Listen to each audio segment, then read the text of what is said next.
Beneath the gleaming surface of modern America, a hidden history lies buried.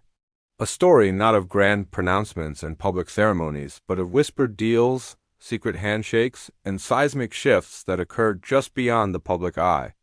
This isn't the history you learned in school. This is the story of the America that was built in the shadows. Our journey begins not on battlefields, but on dusty hand-drawn maps. Lines etched onto parchment, dividing vast, unknown territories. These weren't just lines. They were prophecies of wealth, blueprints for empire.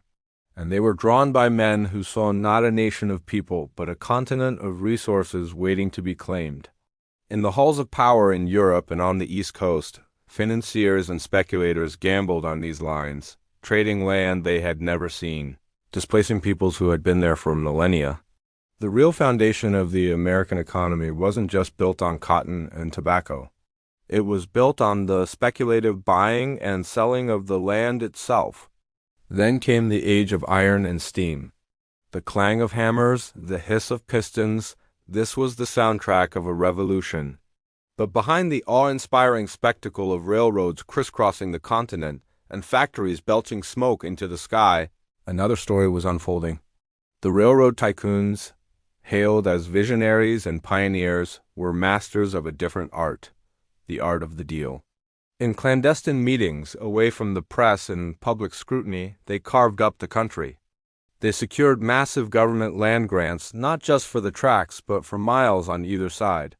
This land, given for free, became the source of unimaginable wealth, creating dynasties that still hold influence today. They weren't just building a transportation network. They were building personal empires, leveraging public funds for private gain on a scale never before seen. As the tracks spread, a new kind of city was born. Chicago, Pittsburgh, New York. They grew at a dizzying pace, fueled by a relentless tide of humanity. Millions arrived from across the oceans, drawn by the promise of a better life. They stepped off the boat at Ellis Island and Castle Garden, their faces a mixture of hope and trepidation. But the promise was often a cruel illusion. They were funneled into crowded tenements, working grueling hours in unsafe factories for meager wages. They were the anonymous fuel for the industrial machine, their labor building the fortunes of men they would never meet. The grand narratives celebrated the self-made man, but conveniently ignored the millions of backs upon which those men stood. This vast labor pool also served another purpose. It kept wages low and prevented workers from gaining any real power. While the masses toiled, a new class of titans emerged. Carnegie, Rockefeller, Morgan. Their names became synonymous with American industry. But their power wasn't just economic. It was political. In smoky backrooms and exclusive gentlemen's clubs, they perfected the art of influence. They funded political campaigns, installed friendly faces in government, and drafted legislation that benefited their monopolies.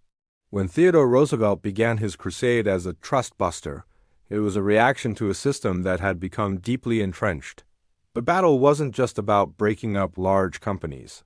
It was a fight for the very soul of American democracy, a struggle to determine whether the government would serve the people or the powerful, corporations that had grown to rival it in strength. These men weren't just businessmen. They were kingmakers, shaping national policy from the shadows. The early 20th century saw this dynamic reach a new level of sophistication. In 1910, a secret meeting took place on a private island off the coast of Georgia, Jekyll Island. Under the guise of a duck-hunting trip, a handful of the nation's most powerful bankers gathered. They represented nearly a quarter of the world's wealth. For over a week, they debated and drafted a plan. This clandestine blueprint would become the foundation for the Federal Reserve Act of 1913. The central banking system, designed by bankers for bankers, was presented to the public as a measure to stabilize the economy. It was a masterful act of political theater.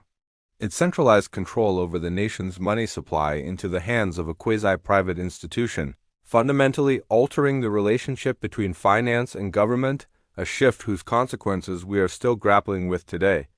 Then came the Great Depression. The official story points to the stock market crash of 1929, but the seeds of the collapse were sown long before. The unregulated speculation of the 1920s, fueled by easy credit and the very financial systems put in place a decade earlier, created a bubble of historic proportions. When it burst, it didn't just wipe out fortunes. It wiped out livelihoods. But even in crisis, there is opportunity. As businesses failed and families lost their homes, those with capital, the very same financial players who had weathered the storm, were able to buy up assets, land, and companies for pennies on the dollar. The Depression, a national tragedy, also triggered one of the greatest transfers of wealth in American history, concentrating even more power into fewer hands. The Second World War pulled America from the brink, but it also forged a new, permanent alliance, the military-industrial complex. The war effort required an unprecedented mobilization of industry. Factories were retooled to produce tanks, planes, and ships.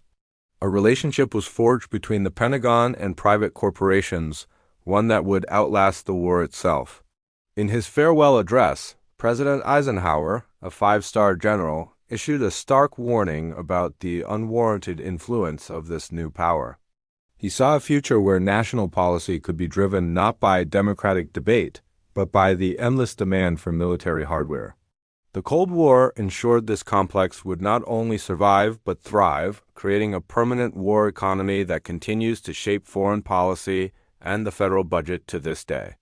As the 20th century progressed, the tools of influence evolved. The backroom deal was supplemented by the lobbyist, the public relations firm, and the think tank. K Street in Washington, D.C. became a symbol of this new form of shadow governance. Billions of dollars are spent each year to shape legislation, often written by the very industries it's meant to regulate. Complex financial instruments, derivatives, and credit default swaps were invented in the boardrooms of Wall Street, creating a shadow banking system operating outside traditional regulation. When this system inevitably collapsed in 2008, it brought the global economy to its knees. And yet, the response was not to dismantle it, but to bail it out, reinforcing the idea that some institutions are too big to fail. The architects of the crisis were saved by the public, while millions of ordinary citizens lost their homes. Today, we live in the world these hidden events created. The skyscrapers that define our skylines stand on foundations of Gilded Age wealth. The highways that connect our cities often follow the paths laid by 19th century railroad barons. The political debates we have about regulation, wealth inequality, and the power of corporations are echoes of battles fought over a century ago. The screen you are watching this on, the network it travels through, the very economic system that allows for its existence, all are connected to this hidden history. The lines on those old maps have become the lines of code that run our digital world. The secret deals made in smoky rooms have been replaced by complex algorithms and high-frequency trading that occur in the blink of an eye. The faces have changed, the technology has evolved, but the fundamental struggle for power and influence continues, often just out of sight. The past is not a foreign country. It is the invisible architecture of our present, and understanding its hidden currents is the only way to truly understand the world we inhabit today. Thank you for watching. If you found this journey through America's hidden history enlightening, please like, share, and subscribe for more deep dives into the stories that shape our world.